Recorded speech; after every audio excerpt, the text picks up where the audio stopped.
like look at the way the world's structured today. And think about those two dualities of you being opening and welcoming and accepting and wanting and, anticipation of it and feeling the energies and blending with them and rising with that as it appears and starts to manifest through its apex. Or as we sit now on the other side of the pendulum in darkness and fear, at least a majority of the planet, anticipation of wars and food shortages and famines and fighting this and that race hates this race. And, it never stops. So, that whole usage of mind over here to preoccupy and scatter wave it away from complete anticipation, it's going to come with the results are going to be astoundingly different.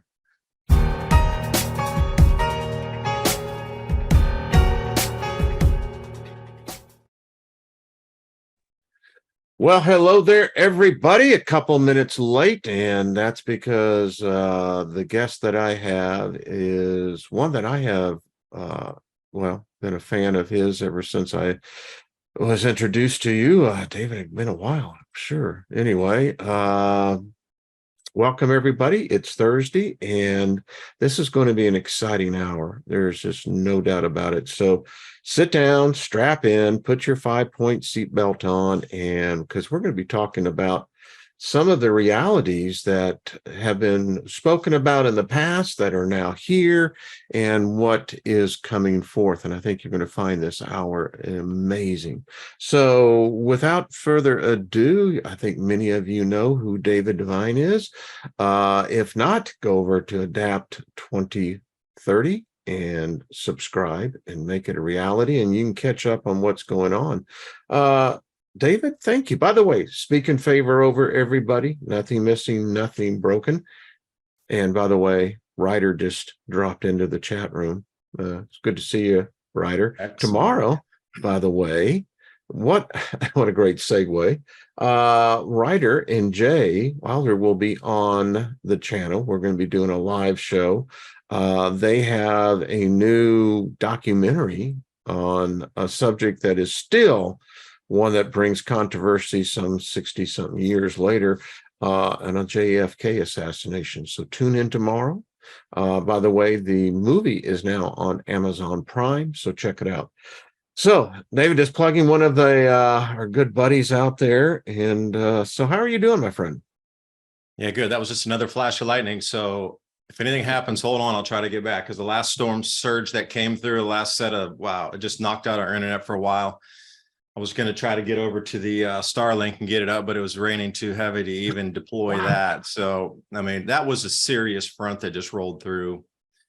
And for those of you out there today, we're going to talk about things that are on a timeline in the heavens that will directly affect the earth. And then you have to look at why, we see the media and the elite and these more old money families positioning themselves to try to ride through this and still maintain control on the backside. Now, speaking of Ryder, there were 5 of us on there with Jay and with Penny Kelly and Wayne, you and myself. I was talking about some of these celestial events, but I didn't really have the graphics there. But today I did put them all together. So, if we can take a look at where the planets sit in their orbits and how that would disturb society, and what's really the catalyst for these societal collapses is the main thing to get at. And if you knew that onset date, the intensity of the the ramp up, for a better term, coming into the cycle, when it would really be the heaviest, where you couldn't, deflect any longer from the populace because they were going to see it with their own eyes. Like, what kind of things would you put in motion and in play to create excuses for the phenomena or the events seen? A surging national debt is bullish for gold. The debt ceiling drama ended with nominal budget cuts and a shiny new credit card with no limit for the federal government. The first business day after the U.S. Treasury increased our national debt by $350 billion. It's no wonder Google searches for how to buy gold hit record levels in 2023. Call the Patriot Gold Group today before it's too late. Patriot Gold Group has the no fee for life IRA, where your IRA or 401k can be in physical gold or silver on qualifying rollovers. Also, Patriot Gold Group, Consumer Affairs top rated IRA gold dealer 6 years in a row. Give them a call, 546-7020. And now on with the video. Wow. Yeah, because there's no doubt that we're in something. It's not coming. It's here. And as you were talking, back in my days when I was in politics, Ronald Reagan always comes to mind because Oliver North and all the controversy that happened around there. But Oliver North knew some information, and it is said that they told President Reagan that the day that we're living in now was coming. And it is said that President Reagan he said, well, what can we do? The answer was nothing. Nothing. Henry Kissinger, going back to Nixon, in his famous speech, symposium, whatever you want to call it, he predicted that the day that we're living in, that food will become the most powerful weapon. And in today, David, I put a little PowerPoint together just to kind of get us in, because the question I see is this: are we in a scheme of depopulation, as Vice President Kamala Harris said on Friday? Are we in a predetermined path? Is this a cycle? Is this man-made? I mean, these are the questions that, it's here. So what's going on? And if you allow me, I want to just share this real quick with everybody. So give me 1 second as I pull it up here. So there is something going on, the food supply. The question is, are food processing plants being set intentionally? If you look at the map, it would appear something is taking place. In the headlines, fire after fire after fire. These are all food processing plants. And I believe it's been since 2021, it's over 200 of these fires have now taken place in the United States. We look at the food supply. Poultry is a very big one. Last year alone, over 350 million chickens were culled due to viruses, bacteria, etc. The question now that is being asked, are we entering into an era of where we're seeing food terrorism? Some could say that what Russia did in bombing the ports in the Black Sea, cutting, 60 million metric tons of grain, much needed, out of the food supply, continuing. The vast amount of stories worldwide of food being shown to be contaminated, weather events, wiping out crops. And it's not just in one season, but it seems to be in multiple seasons. Drought. Here where I live in the Midwest, we're in what they call extreme drought. The harvest this year is only going to be apparently 25% of what they were anticipating. Just 2 weeks ago, we had the derecho move across the heartland of where we get our wheat and what have you, destroying, I don't know how many acres that was in there. 1 million. It was 1 million. Thank you, sir. So we see this. There's now reports of a new avian flu that is apparently now infecting poultry here in the United States. Please excuse me.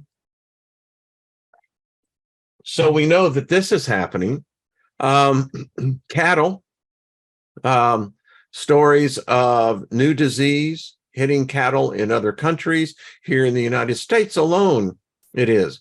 This story I found interesting. In Canada, they now have one of the largest processing plants for insects. This apparently will be the main protein in the not too distant future. The World Economic Forum, UN, said current lifestyles and consumption patterns of the affluent middle class, involving high meat intake and the use of fossil fuels, electrical appliances, home and workplace air conditioning, and suburban housing, are not sustainable. this is where we find ourselves today. And it's interesting because you sent some graphics that I have already ready to go, but I just like to get your take on, because you have been kind of the watchman on the tower, telling people to prepare for this. And here we are. So love to get your point of view on this, David. One of many saying, hey, you need to get prepared. Now, that last slide that you showed there, what they want to remove from you, meat, electrical, this sort of thing, fossil fuels, you can create all that on your own property. If you have a homestead or you have some, you can create most of that. Now, distilling, if you understand and know how to distill, that's a motor fuel. That's called ethanol. That's, you know, back in the day when Prohibition rolled through, that was to stop farmers from creating their own farm fuels and running their dual fuel tractors to get them on a paid metered system. Because at that point, before Prohibition and leading up into it, nearly 100% of anything farm driven machinery wise was all made on the farm ethanols. Like, they understood that whole process of distilling. Yes. If we go to the meat, you're either going to raise your chickens, you can have a sheep or two, you can have lambs, cow, pig, whatever, but it's going to be on your own property. And then if you look at the electrical needs to run fans and that sort of thing, you would definitely want to have some solar panel, battery backups, etc., which is my weak point. I'm learning that more and more. I know a guy is like a whiz at this thing, like 100 times more prepped out, and I'm trying to learn from him. But some of these things we are going to need to take back. And if you can get that under your own control and under your own roof, you know, that's going to take quite some time for it to actually swing out to you. And, you know, fully somebody walking into the house to try to disrupt that. But then again, if it gets to that point, they know there'll be confrontation every single time. If it really does, and I really pray it does not, if it comes to the point where they're actually physically going on people's land to seize their meat supplies, to seize their solar panels and electrical supplies, every single home, every single farm they go to is going to be met with resistance. That would be I don't think it'll ever go that far. Now, we have solar panels. We have 30 of them. And, you know, I got to tell you, we don't pay electric. We sell it to, and that's a rigged system. But anyway, I'm a real, I don't have to worry about what's coming down the line. We're feeding the line. And the food fire plants, those are up to over 1,200 burned facilities now. The number before 200, it was astounding anyway, because it would be like 2 a year or something would be like industry or insurance industry standards would be 2 to 3 per year over the last like 30 years since the late 1990s. It was about 2, maybe 3 on an exceptionally, wow, what happened here. But yeah, in the last 2 years, we get 1,200 of these fires. So it does seem like a lot of it's purposeful. And for me, one thing I try to get to the bottom of it in the videos that I do is, you know, I saw this new article come out that says 13 countries have pledged to cut their food production to try to meet emission targets with nitrogen. For me, that is just an excuse and a story out there to explain away why there won't be as much food due to these natural cycles. Because you have to have an excuse every time something comes in. So to say in advance, 13 countries, it was like Argentina, Brazil, United States, Germany, like some major players in grain production, we're going to cut their grain production down to literally nil. But just even putting that out, even if they don't move on it, even just putting that out into the headlines, when there is a scarcity of food, they can just revert back to that and go, oh, I heard about, they're going to now point at the politician. They can never come clean that it's a natural cycle, because the moment the globe understands it's a natural cycle, game over. They can never bring it back ever again. It is dead on arrival. It will never come back. Once people realize it's natural, you can't like pull the wool over their eyes again. Well, that brings up, you know, the question then, if this is a cycle, and it appears that this has happened in our past, the rise and fall of civilizations are merely timed to, of all things, the climate. I mean, humans are not what we would call natural to this environment. We have to alter the environment in order to survive. So if this is, but it at the same time, if that is the case, that we're seeing this as a natural cycle, I personally think that it has to do a lot with the magnetic excursion that we're currently under. I don't think our species was around the last time this happened, and it's obviously shifting weather patterns, I think, which are tied to magnetic lines, etc. But do you think so? I guess my question is, why do this appear to be man-made? Why does it seem that we're exasperating what is already taking place? Because there's an excuse behind it. See, when we look at CO2 levels across time, we're at nearly the lowest. We're near extinction you need CO2 to grow CO2 plants. levels. I mean, that's the insanity. Yeah, that is insanity. Literally, we're near the edge of the death of all plant life on the planet, all animal life, all sea life, and they still want to take it down. So anywhere between 180 and 280 parts per million. They don't have it tagged down to exactly 181.5 parts per million and everything dies. It's a slow process of grind where this photosynthesis or this chemical reaction stops at this level of reduction of CO2. That chlorophyll uptake stops at this level. It's basically how pesticides work and herbicides. So it'll disrupt the function. So the lack of CO2 at a certain parts per million will disrupt the function just like an herbicide would. It disrupts something like chlorophyll production or water uptake or respiration from a leaf. It's the same thing. The CO2 at different levels will disrupt different functions. It's not like it hits one magic number and then everything just stops. There's these layers of cascade downward. And for me, anything that can get CO2 higher up in the atmosphere, 500 parts per million, 1,200 parts, what they do in greenhouses, the better for us. More plant production, more food production. Means more food. I mean, more because food.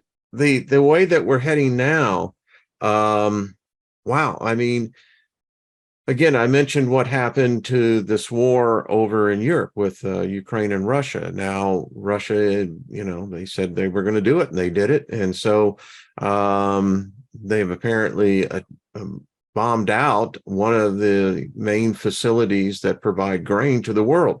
As a result, one of the countries in Africa said, but wait a minute, that was our grain, which means our people most likely will be starving. And they're going to try to route that overland now. See, I was reading a couple things this morning. I was reading RT and Al Jazeera, which gives you a different glimpse on the news than the American outlets. So the reason, and I'm not pro-Russia and going, hey, rah, rah, or anything. I'm just explaining what they said, why Russia bombed those facilities. Because they knew the U.S. was going to try to run their ships in, and they were going to try to run ships in, commercial grain ships, on purpose to cause the conflict and either hit or cause them to fire on the ships. Because they were going to go in on purpose anyway and say, you can't stop us. So what they did is they just blew the facilities out, so there's nowhere to load anywhere. So then all of a sudden, all the insurers at the same time said, no more insurance for commercial grains. But if you had military warships trying to escort a grain carrier in there, that would just be the flashpoint for that to happen. So they just nipped it in the bud. There's nothing to even go load. So they're going to be, what are you going to do? Take two warships in, side by side on a grain carrier to a loading facility that doesn't exist any longer. At that point, people could see through the charade. Yeah. But see, that was the intention of the U.S. government, was to run it through with military escort and cause the conflict and make Russia absolutely stop those ships under fire or blocking, which would create the incidents for then the escalation through NATO. We all know where and again, it's all tied in. Everything in here is tied in. And one of the things that you talked about when we were on Ryder's show, and it's one that I have consistently kept. You mentioned, I think it was 2025. Am I correct on that? Well, it was two charts. There's an event in late 24 and early 25. Yes. Okay. So let me pull those up. I actually have those ready, because I want to talk about what appears our species will be going through. And I can't find any research, David, I've looked, that has any correlation of anything in an event that we're about to talk about. So that tells me that's very significant. I mean, are we looking at a once in a celestial cycle? I mean, is this something that happens very, very rarely? Have we been here before? So with that, let me pull this up again. And I believe this is where the one that we were talking about, correct? Yeah, that's the one there. So Jay was trying to understand what the four angry suns were on that one iconography there at the church that they had looked into. Yes. Well, these four gas giants perceived from Earth will appear as a square. So we're And I did do a talking chart there for Uranus. you. Yeah, Uranus, Neptune, Saturn, Jupiter. Now Eris is in the center, and if you put the Earth and then the sun right there, then we're looking at at least the top part of the Kabbalah. Interesting. Yeah, you can those planets plug directly in there. Now that's a little more square. It was pulled out a little more elongated, but what we're looking at on the left side is 79 AD. And you'll see the square formation, which I referenced. So using this solar system scope view is much easier than the JPL models. Wow. And if we look at that, you're looking directly 9 o'clock position, you'll see the same setup there. It's more about 10 or 11 o'clock. When I did the research for these, this is years apart on this. So not thinking in advance, well, I need to all spin them at the 12 o'clock position because in 4 years, when I need to match these charts up, I wasn't thinking like that. Which is like, wow, here's the cycle again. It repeats. But you can see the square configuration sets up. Now, history is murky. You might ask what happened. Well, going back to 8,100 years ago, they call it the 8.1K event. I mean, what do we really know about prehistory back 8,000 years prior? I mean, Sumeria starts somewhere 7,000. About that. But 1,000 years prior, then there was significant, 7 to 8 degrees Celsius dropping in temperatures across the globe. So what was and had emerged out of the Younger Dryas impact era that had restarted society and civilization, because you got to realize their climate would have been warmer and stable for at least 3,000 years before they got hit with that 8.1K or 8.2K, depends over that 50 years that you're deciding where the boundary on that is. So think about that just for a second. Like where's that even 3,000 years from 12,500 years ago to say 8,500 years? I'll give you 4,000. Where's that time period? We don't even have a single relic from that time period. So what was the civilization that could have sprung up in 2,000 to 3,000 years of warmth and stable climate? I don't know. There's none. One of the mysteries of the Sumerians. We don't know where they came from. It was as literally as if they were almost dropped into, the Indus Valley, which, we perceive today as basically the beginnings of Homo sapien, which we know that that's not true, but it was during that period. And you go back further, into the exit of the Ice Age, somewhere around 21,000 to 18,000 years prior.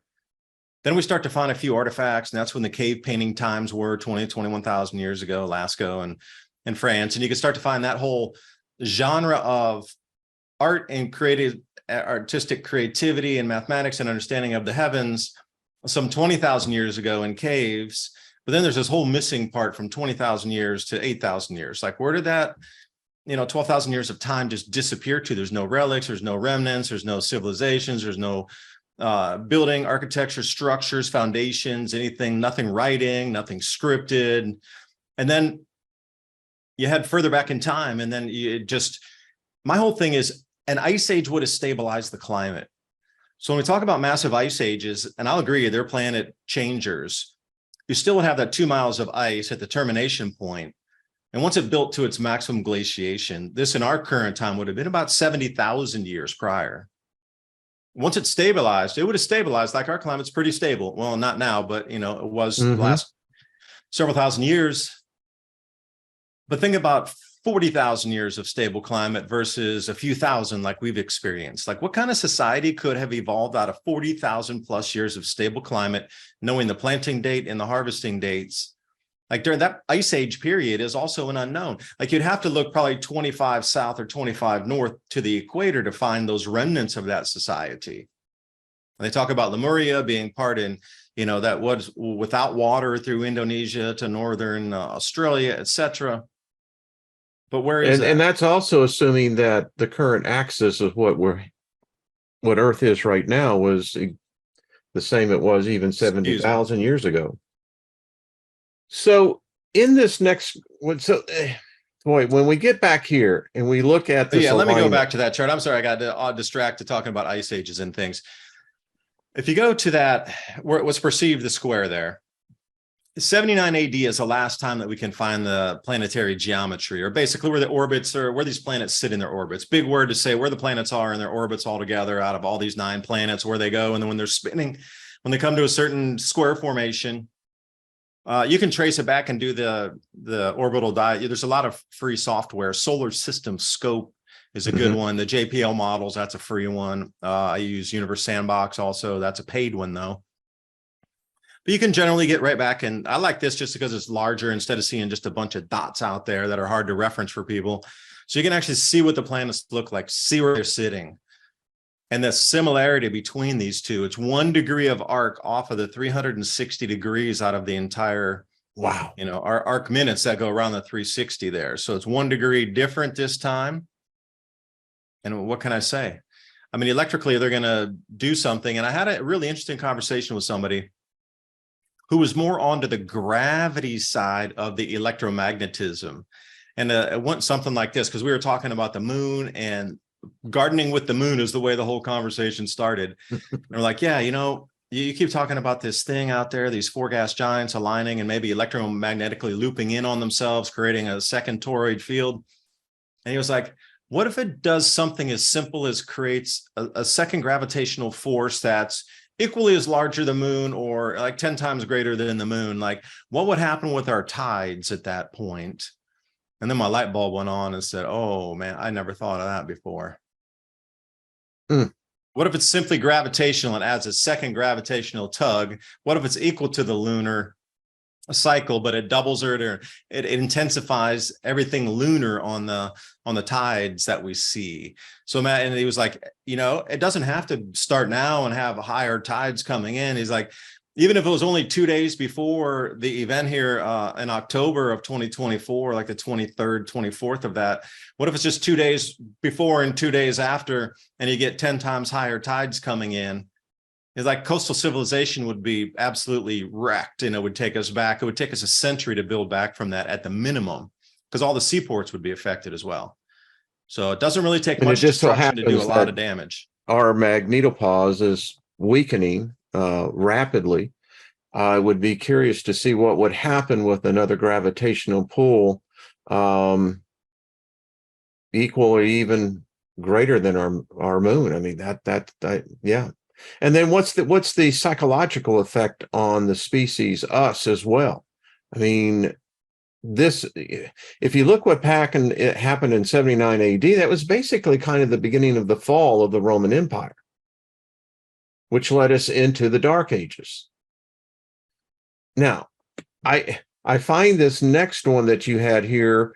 Let's talk a little bit about this one, because this one is very curious, because it could have a lot of repercussions for our planet. I mean, 70,000 years ago, you mentioned, I think that's when the red dwarf star went through our solar system and wreaked havoc. Something like that. Craig Simpson, who I talk up with Radiant Creators, we just chat off channel. We do a few interviews together. He calls this chart the fuzz, because he's really into the space debris. And he's been tracking space debris more than I have. And he really is like, David, I think this is the fuzz you're talking about here. You pinpointed to the fuzz. And I was like, what do you mean the fuzz? And he's like, well, you see this space debris, and like the bolide size is increasing. Now I'm talking his words here, but he's the bolide size is increasing, where you're seeing a huge amount of long duration meteors, meteorites, and ground strikes coming in than anything prior. So if this chart simply explains, like, after that 2024, we're going to come out of that dual magnetic field. And when we swing in front of the sun, which is the bottom right there, or the bottom left, you can see it both, but there's nothing in front of us. All the gravitational bodies are behind us, pulling everything directly into us for that point there on around April 15th. We are the only thing in front. And if you look at it like the tip of a spear gravitationally, everything is going to get pulled directly into us. And, and we're going into a heavier, more debris dense region of space anyway. So in this event here in October, where is it that you see that potentially we're going to have this neutrality of magnetism? Am I describing that correct? Yeah, 0 point right there, that exact slide, because as you see, the Earth will be at its closest point between the two fields and the sun. I mean, Right, that's as right. close as it gets. It I doesn't get mean, any closer. That's passing through I that mean, 0 point, the block wow. wall, the looping fields there. Depends on what the strength is of the outer field, if the toroid. Now, it's really interesting because if you go to SOT.net, they just put up a new article today talking about new research showing that Jupiter's magnetosphere and cavitation waves affected by the sun are something like 100 times further out from Jupiter than they thought it would be. Whoa. So if that's the same, then Neptune's going to be showing that, Saturn will be showing the same. So if you come out and say, oh, no, there's no going to be no interlooping of fields here, and they just said, oh, things are 100 times wider out than you originally thought. Okay. Now do it on each planet and see how much closer they come. David, I look at this as well, and so the philosopher in me is asking the question. So we see the physicality of this event by the celestial bodies, each of them having their uniquenesses, impacts on the earth. Then I'm looking at this, well, from a spiritual perspective, what I get intuitively is that I'm hearing opening of portals, dimensions. I mean, this alignment is significant for our solar system. And I'm not sure if you have any thoughts on that, but I can't help but not think that there's something of significance this is for us as our consciousness, as a species. Yeah, and you got to think, in times past where there wasn't as much control of this dark system that we see on the planet,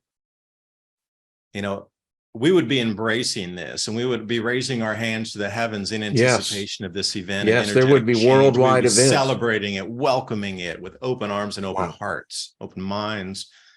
But look how closed it is now. It's almost as if they want everybody completely shut off in darkness, terror, fear, and in a little ball as this thing sweeps by, so you get the least amount of effect from it as possible.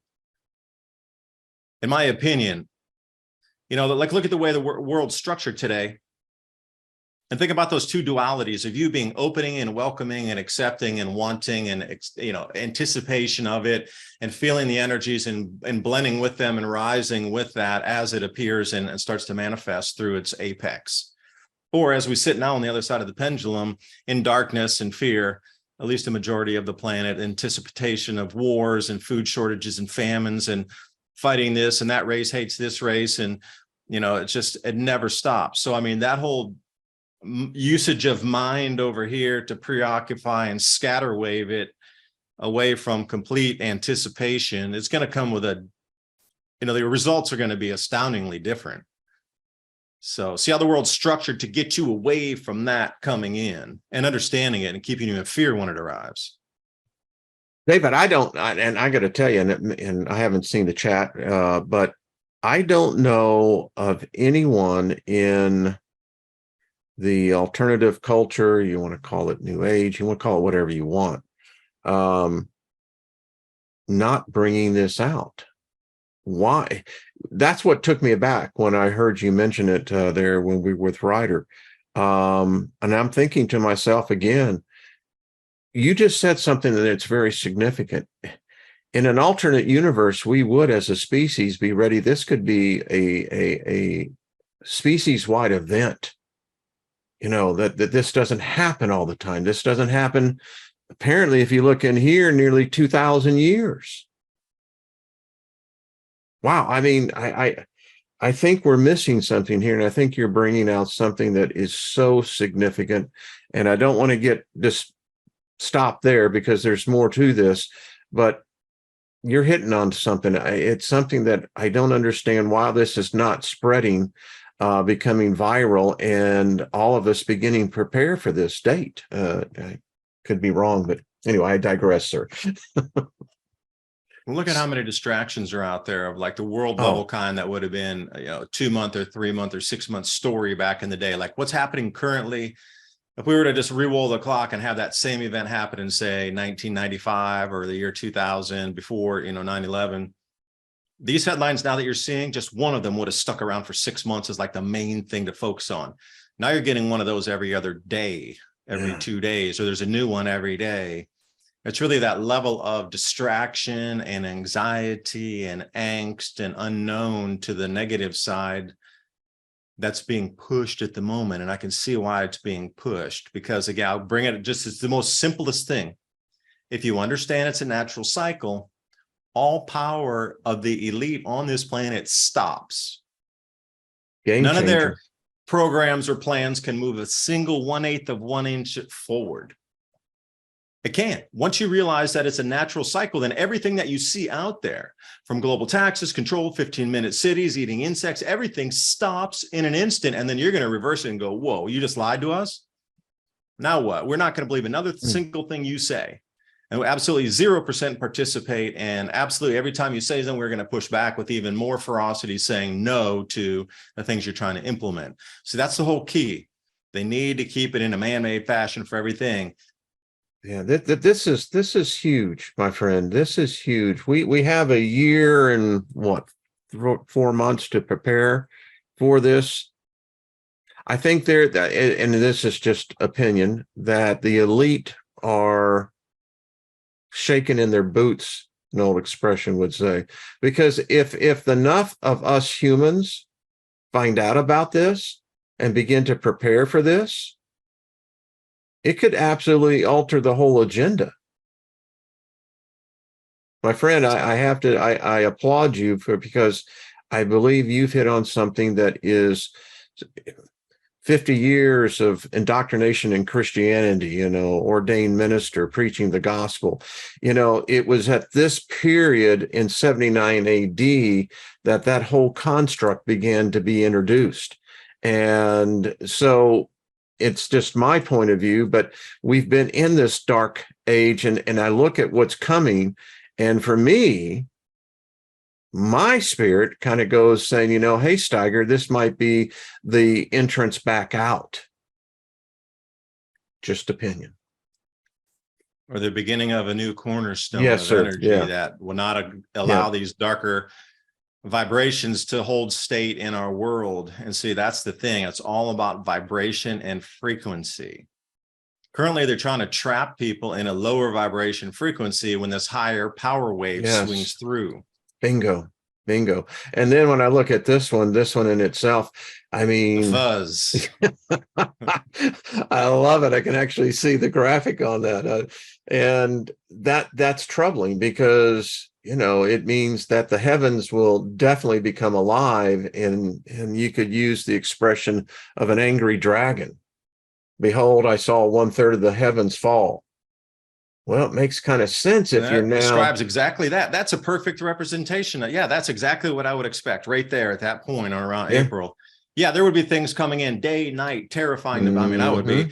I'm expecting it, so I'm more in tune with it. That's why I bought a mountain property, so I can be on top of the mountain witnessing this with the plasma displays that should accompany it. But oh yeah, the amount of debris coming in that's going to hit the ground is going to be, yeah, people are going to be fearful. Let's say that. Yes.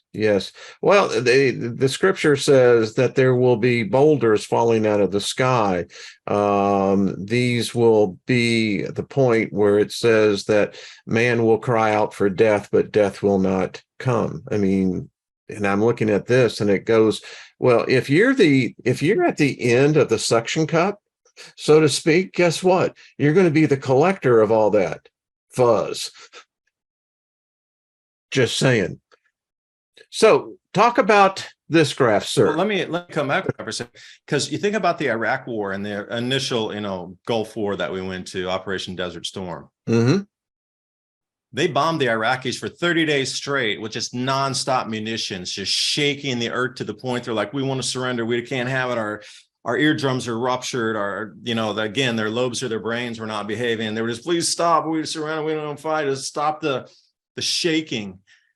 Can you imagine that, going through 6-8 months of that as we come around the front of the sun, and it's just things coming in from space, and there's no way to turn it off. That's where you get the people begging for it, but they won't. That what you're describing there exactly to the 100th degree describes what that field, what we're going to roll through with that right there. That's Now, what my spirit said. The unknown is, okay, when we come through that first circle on it, once we Mm-hmm. get back behind the sun again, somewhere around, fall or winter in the northern hemisphere, we'll be protected from all that. That'll cease for a little bit. Now, the four gas giant swirls also moved more in their orbit, so won't be pulling everything as directly in as it would be during this one particular lineup in time. So you have to think the Earth's going to spin around in this orbit and continue on its yearly, and it'll come back behind the sun. Well, Uranus and Jupiter are also going to swing further out, and that'll be an opportunity to pull magnetically more of the debris away from directly into us. Yeah. It'll pull it off to the right or left. We'll still probably have some debris coming in 2026, but it'll be far, far, far less than 25. And as we go to 2027, that magnetic field will dissipate and break further, and those planets, Saturn will swing around further, and there'll be a lot more pushing it off to that direction versus drawing it straight into us. This is going to be fast. It's going to be ferocious. It's going to be like an eye of a storm swinging over you, an eye of a hurricane, Cat 6+, tornadoes jumping out of that, and it'll be gone as quickly as it arrives. It'll be like a 2-year event that will reset history. But then, you look 2,000 years in the future and you come up to, a time 2,000 years from now. How would they describe the event? Like, we don't know much about 79 AD. We know Vesuvius erupted, but truly, what's the history of that time period? I can hear my prophecy teacher, Hilton Sutton. He passed over decades ago, but in his teachings, he described this period of time in which this is the time that he saw this happening around the year 2030. And for us back in 1978, 2030 was, Star Trek future. And we didn't have this information. No one did. I'm sure it existed because we were there before, and here we are now again. And if you read, for instance, the Corbin Bible, the destroyer, this is all very interesting and correlating. Wow. Well, Wayne, how do you think human behave now? Go into the human behavior during these events. Like, how is the human going to respond to the stimulus, do you think? Well, if history's any record for us, we're going to go insane. We will literally go, in the vast majority of the population they'll have diminished cognitive abilities, rationale of thought. And if you tie that into an era of shortages, depletion, then you get the survival mentality kicks in. And we've seen this. We know that if you go without food for 3 days, most people will begin to have hunger. Your videos are replete with this. It's just, so to answer your question, and we can see it back in history. I mean, it was the same thing that happened 2,000 years ago when the pinnacle of what we would say the Roman Empire and the pinnacle of our knowledge, it diminished very quickly. I mean, yeah, I don't know. It's strange to me to see, from what I see happening in the world on the world stage, that nothing in the media today is of a positive nature of a bright tomorrow. It's a very dark today, and it doesn't seem to get better. So are the elite, are they aware of this? Is there an occultic knowledge that this is well known? And I'm going to say yes. I'm right there with you. I would agree. I think this Absolutely, has been known. yes. But Which leads me, go ahead. But just put it in a simple perspective here for a second. Even if we only use the last, say, 600 years of time, let's go back to, say, 1400s, and we'll leave it at that. We'll go 600 years back.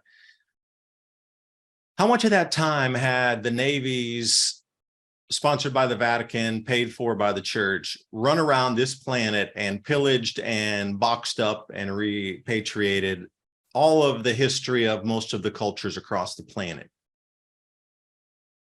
They know for sure, way They better than do. anybody. And then with the satellites, what they're getting for satellite instrumentation and what's being shown, what you can get on Space Weather Live and these type of, Enlil spiral updates, and when the solar, the Mhm. CMEs will arrive and this sort of thing, and the KP index.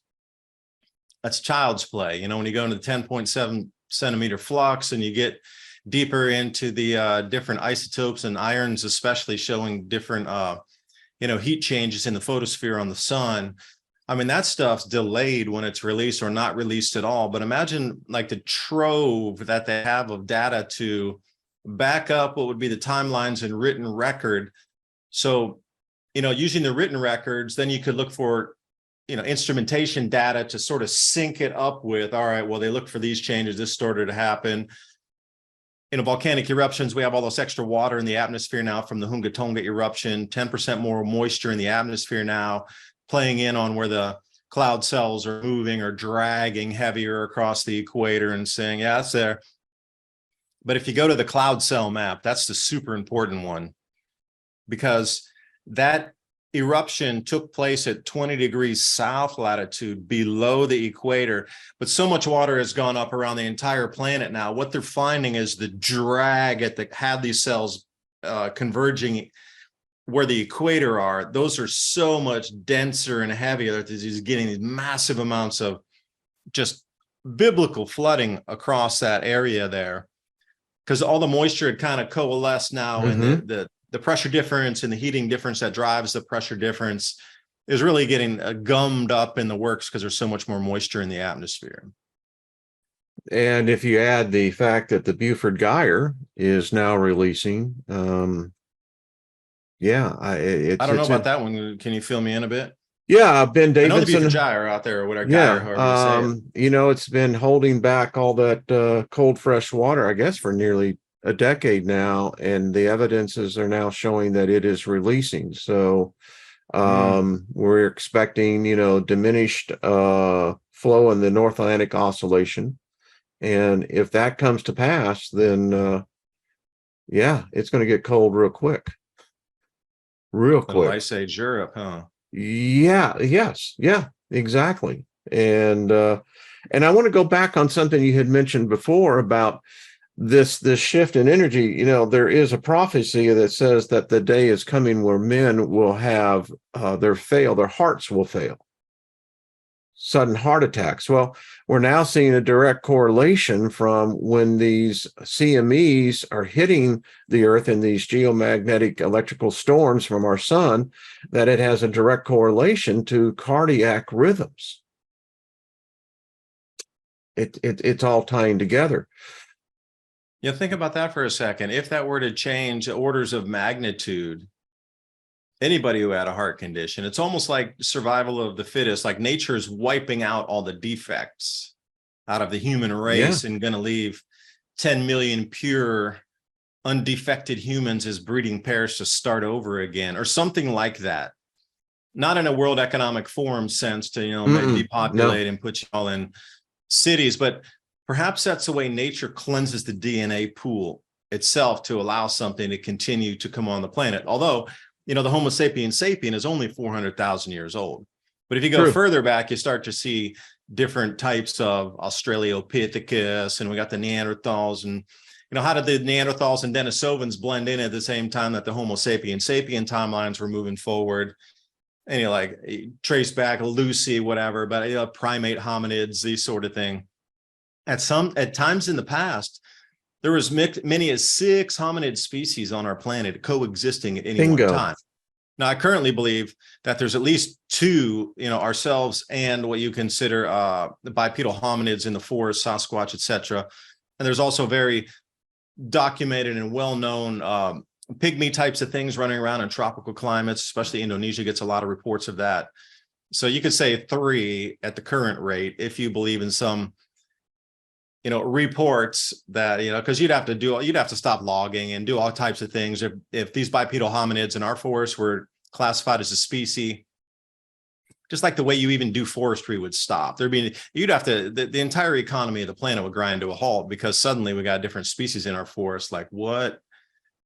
and they make us so they so outclass us in every I'm single still, way, shape, and when I form. think about Neanderthal and the time when you were saying there were 6 different homogeneuses of us, and it's still odd is how did we somehow become the top of the pyramid of these other species of us that have been around.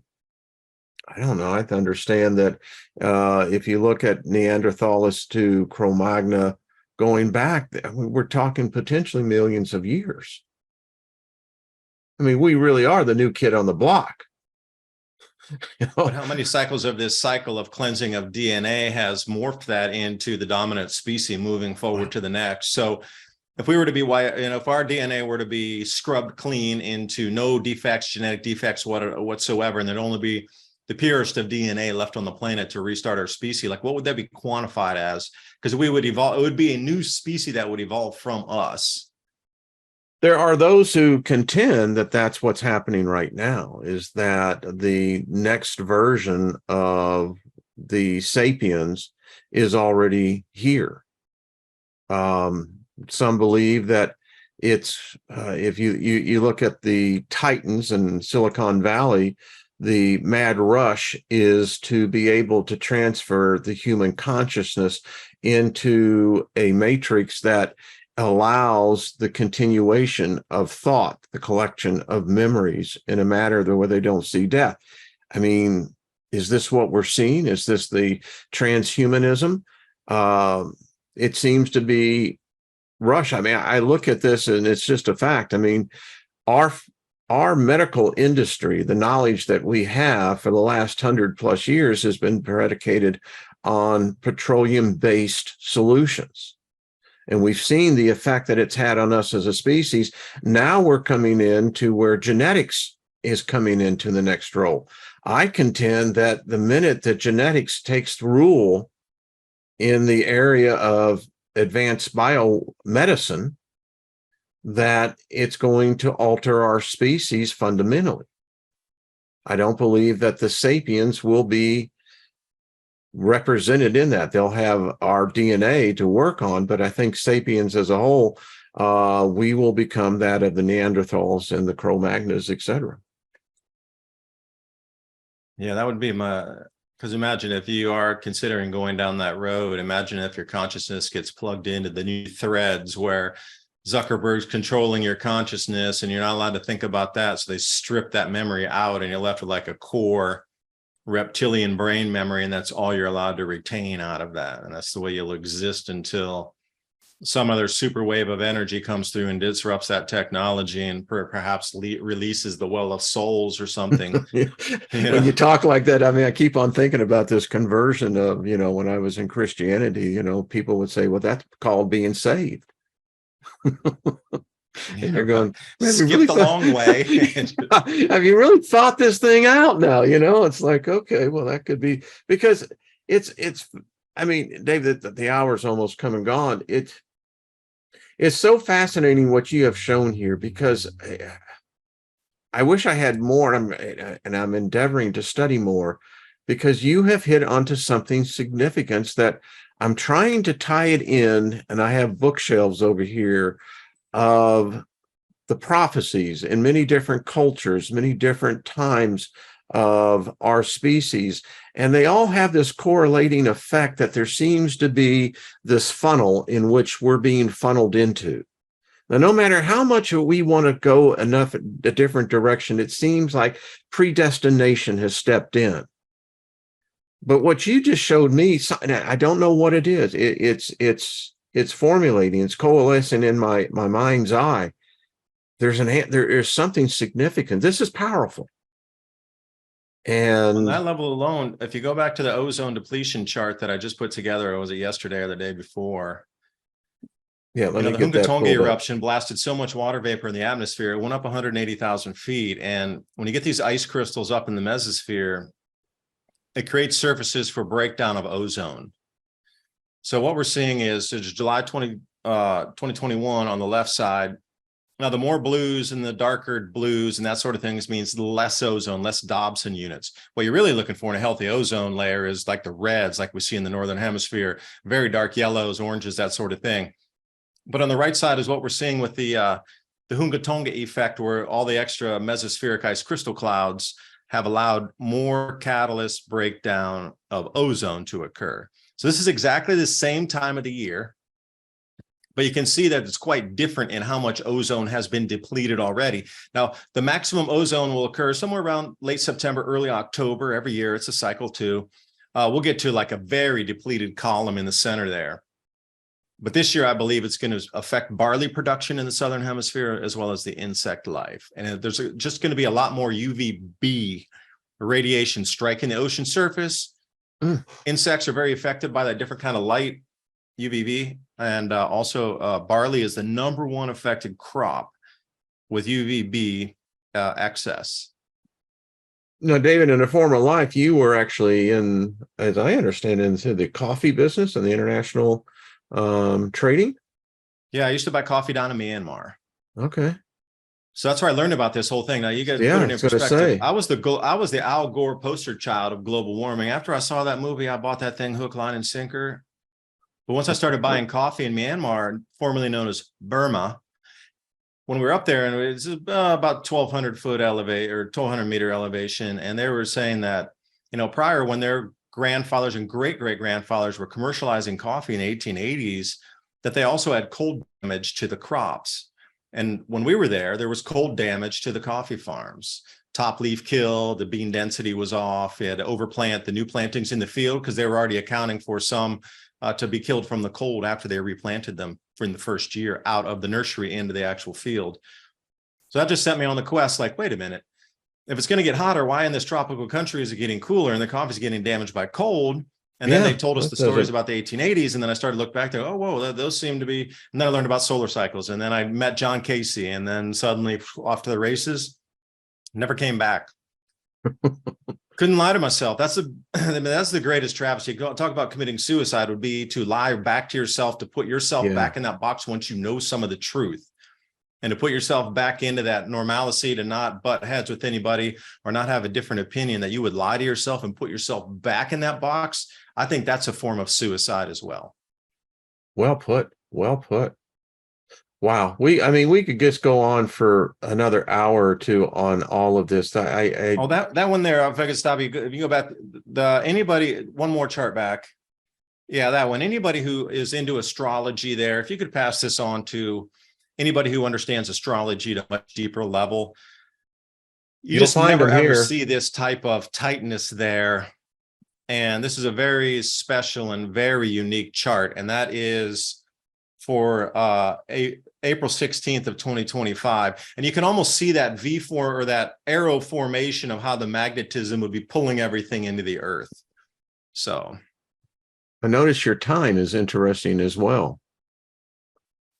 3:33 a.m. And that's not even me. Once I just cut those charts, I was just going around cutting them because I wasn't looking at the timestamps. I was looking for the perfection in the geometry to show that arrow pulling everything into us, as the earth being the tip of the arrow magnetically, everything pulled in. There was nothing about the timestamp. I noticed that later on after I was when working with the charts. I was only looking for the geometry in the planets, but it is what it is. It is what it is. Listen, there's a number of people I could think that, with your permission, I can send you the individual slide, and love to get your opinion. And well, good luck, everybody. You need to get ready. That's the whole point of talking about this is, you know, you might look at it like, oh, everything. No, we're still here. Wayne and I are having this conversation because we've survived through these before. But those ancestors who got us here were the ones who prepared. Yeah. It's as simple as that. A bit of simple preparation of getting your food, getting your seeds, getting extra tools, get with your community, get some basic medical stuff. You know, how would you live in the 1860s as a pioneer? Like, we're going to go back through that for a bit, and then life should reemerge. And even at our age, by the time this ends and society reemerges, when we in our 80s will see a fully functional society once again. It's just, we're going to get squashed down here for a minute in terms of our very fragile ecosystems and supply chains. But after that, the resiliency of us as a species is going to go into full action. And we'll have like a D-Day kind of spurred to action to get our society rebuilt so we can function in normal lives again. We'll see that. Yeah. But we're going to go down through the V first. We're going to walk through the valley of the shadow of death first. And you talk about community. It's amazing.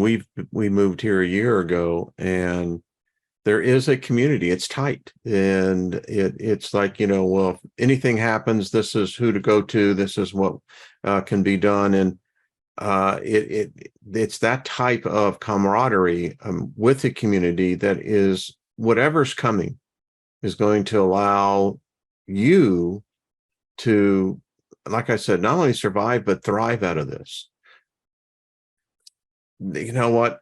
If I'm in Vegas, you're not going to hold me back in making that bet, because I can see where that bet's going. Just Snake. David, you want to say something before we go? Again, thank you, sir, so much for you coming on. And like I said, this has been a classroom. Share this with your friends and your family. And this explains why a lot of today's world that you're seeing with distraction and narrative and fear and all this, it's to distract you from this. And then if you understand that it's not a hopeless time, that it's one of the most hopeful times, because we can break the reins of all this control and central banking and these power systems that have held us down for so long.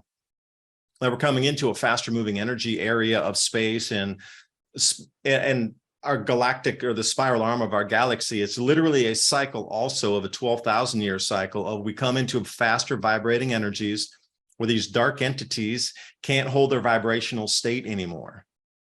It's like the great white shark trying to grab your leg and pull you back down for that one last time. But embrace these changes and know that this is something that sets humanity free. And you got to look at it from that point. The fear is where they want to lock you.